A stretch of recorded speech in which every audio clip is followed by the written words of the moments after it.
하나님의 은혜가 여러분들 가운데 함께 하시기를 주님의 이름으로 축원합니다. 여러분, 창세기를 쭉 읽다 보니까 창세기의 주인공이 4명이 있다고 그랬지요. 아브라함, 이삭, 야곱, 그리고 요셉입니다. 그런데 아주 독특하게 여기 창세기 38장에서 유다에 대한 이야기가 나옵니다.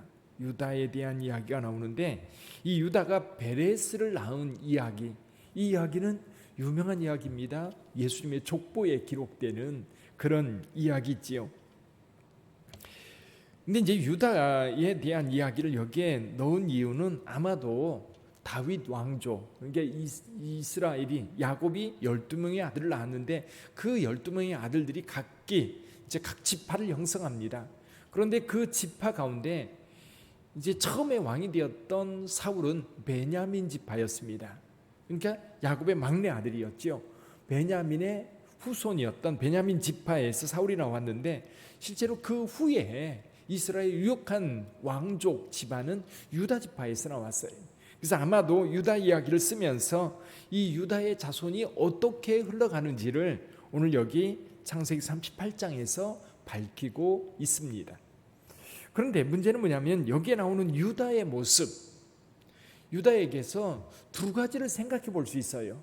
한 가지는 뭐냐면 유다가 지금 앞에 아브라함이나 이삭이나 야곱이 생각하고 있는 가나안 사람들, 이 가나안 사람들에 대한 생각과 이 유다의 생각은 누구와 비슷하냐면 에서와 비슷합니다.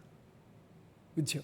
지금 유다가 가족들하고 같이 지내다가 홀로 떨어져 나와요. 홀로 떨어져 나와서 오늘 본문의 1절에 보니까 이렇게 말씀합니다. 그 후에 유다가 자기 형제들로부터 떠나 내려가서 아둘람 사람 히라와 가까이 하니라. 여러분, 누누이 우리가 교회 공동체 안에서 말씀드리지만, 교회 공동체 안에서 영성이 같은 사람들이 모여 있을 때 우리 영성이요 살아 있어요. 근데 이게 분리되어서 떨어져 나가면 거기서 불이 붙어야 되는데 불이 붙는 게 아니라요, 대부분 꺼집니다. 우리가 이제 성령의 불이 붙어서 그런 경우에는 우리가 공동체 안에서 같이 신앙생활하지 못하는 경우가 있지요. 박해받는 경우입니다. 그런 경우에는 이 박해를 피해서 가서 그곳에서 이제 복음을 불지펴서 그 복음의 불꽃을 여기저기서 피우게 되는데, 그렇지 않은 경우는 대부분요 영성이 식어져요. 요즘에 코로나 시대에 모이기 힘든 이때에 가장 교회와 또 신앙을 걱정하는 사람들이 하는 얘기가 뭐냐면, 교회에 모이지 않으면 인터넷으로 아무리 예배를 잘 드리려고 해도요 잘 드릴 수가 없습니다. 그만큼 영적으로 식어질 수밖에 없어요. 그러니까 지금 아브라함과 이삭과 야곱으로 이어지는 이 여호와 하나님을 믿는 이 믿음의 공동체가 가족을 중심으로 형성되어 있는데, 유다가 그 형제들을 떠났다는 얘기는 영성으로부터도 떠났다는 얘기입니다. 하나님으로부터도 떠났다는 얘기예요. 여러분, 이 가인이 에덴 동산에서 이제 아담과 하와가 나와서 자녀를 낳았는데, 이 가인이 아벨을 죽이고 나서 이 에덴으로부터 계속해서 동쪽으로 멀어집니다. 멀어지는 게 뭐냐면 하나님을 멀리 떠난다는 얘기예요. 자, 유다는 거기서 떠나서 누구랑 결혼해요? 여기 결혼한다는 얘기도 없어요. 그냥 여기 이렇게 말합니다. 유다가 거기서 가나안 사람 수아라는 자의 딸을 보고 그를 데리고 동침하니. 그러니까 정식으로 결혼도 안 합니다. 그러니까 이 수아의 딸과 동침해서 아이를 3명 낳아요. 첫째 아들 엘, 둘째 아들 이름이 뭡니까? 둘째 아들 그 오난, 셋째 아들 셀라. 그러니까 이 큰아들과 둘째 아들 나이 차이가 별로 안 나는데 셀라는 아마 나이 차이가 좀 많이 났던 것 같아요. 그래서 그곳에서 이 유다가요 지금 신앙적 개념은 전혀 없다는 것을 여기서 느끼게 돼요. 이 애를 위해서 아내를 구합니다. 그 아내를 구했는데 그 아내의 이름이 다말이에요.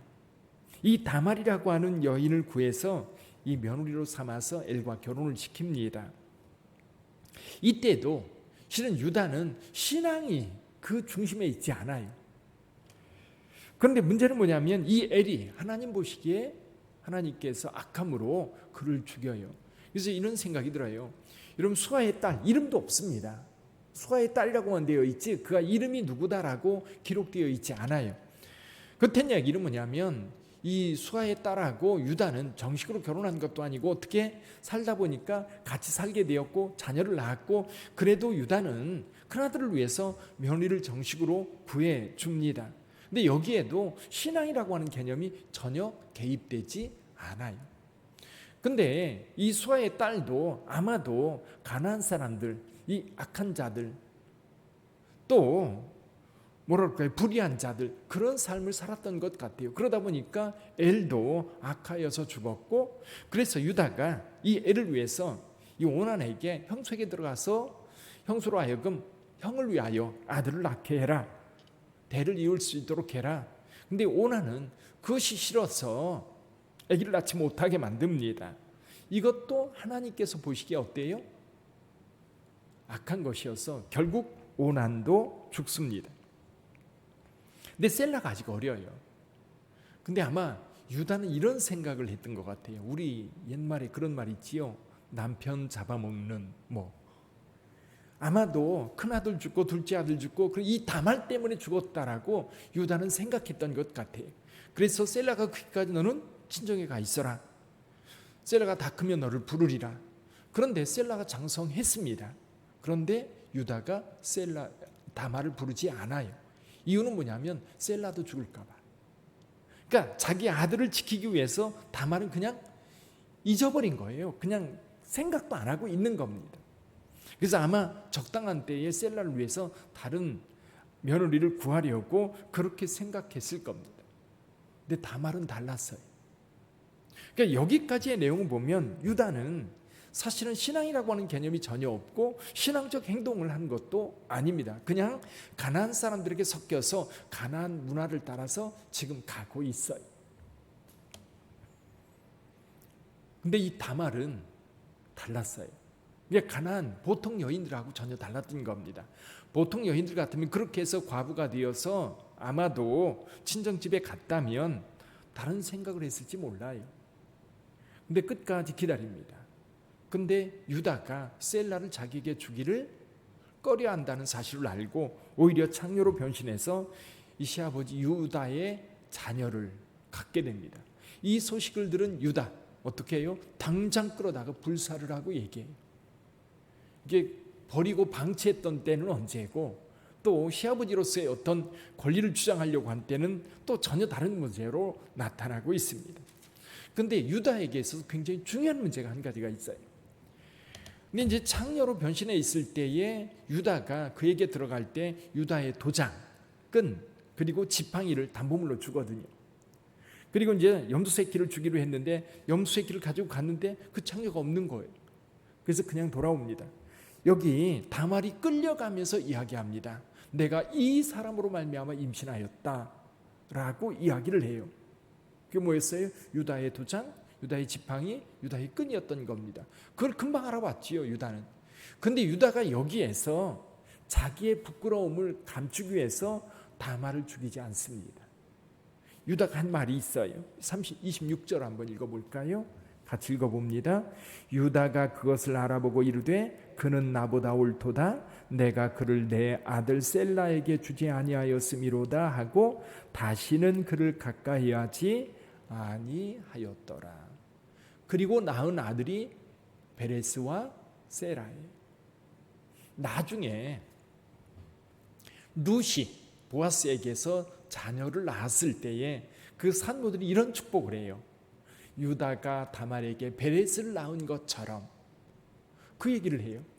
이게 지금 여기 베레스를 낳게 되는데, 베레스가 이제 유다의 대를 이어서 쭉 다윗의 족보를 형성해 가게 되지.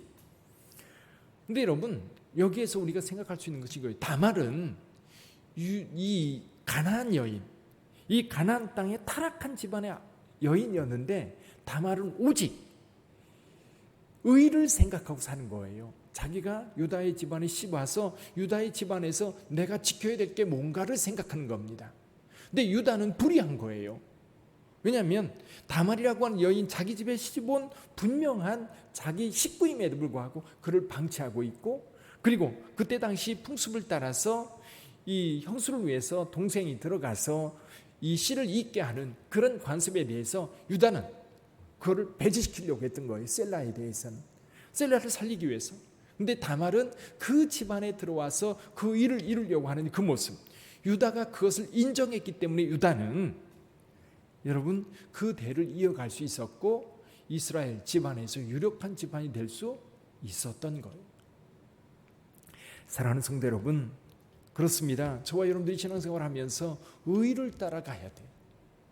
의를 따라가는데 여러분, 우리는 늘 세상의 문화 속에 젖어서 그것을 따라가는 경우가 의외로 많아요. 그러다 보면 자연스럽게 하나님을 떠나게 되는 경우 참 많습니다. 근데 요즘 같은 게 그런 것 같아요. 내가 겉으로 신앙인이고 겉으로 교회는 다닙니다. 근데 과연 이 내면 속에서 하나님의 의를 따르려고 하는 우리의 의지가 얼마만큼 강한가 하는 거예요. 우리 내면 속에서 이 중심이 하나님을 따르려고 하는가라는 거예요. 자, 유다는 깨달았던 거예요. 그동안 하나님을 떠나서 가족을 떠났다는 얘기는 그때 당시에는 그 가족이 같이 의지하는 그 하나님도 떠났다는 얘기입니다. 그러면서도 유다가 불의한 삶을 향해서 계속 가다가도 여러분 그 중심에 있었던 신앙적 가치관이 여기에서 확 드러나는 거예요. 만약에 이 유다가 다말에 대한 이 태도, 그가 나보다 옳도다라고 하는 것은 여러분 그동안 아브라함의 하나님, 이삭의 하나님, 야곱의 하나님, 그 문화 속에서 형성된 의를 따르는 삶에 대해서 유다는 여전히 그 속에 그 가치를 가지고 있었던 거예요. 그래서 돌아올 수 있었던 겁니다.